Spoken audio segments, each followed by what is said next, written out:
G'day, how are you going? We have some more Aussie English expressions for you today. Our first one is to do with, if you want to keep trying, especially at your English, you gotta stick at it. If you stick at something, you don't give up and you continue until you reach the end. Let's practice together. Listen. Stick at it. Stick at it. Now you try. Good job. Our second phrase is heading off.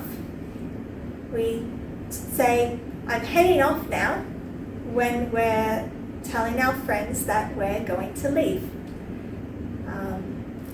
Let's practice. Listen. I'm heading off now. I'm heading off now. Now you try. Great job. Hope to see you next time. I'm heading off now. Bye.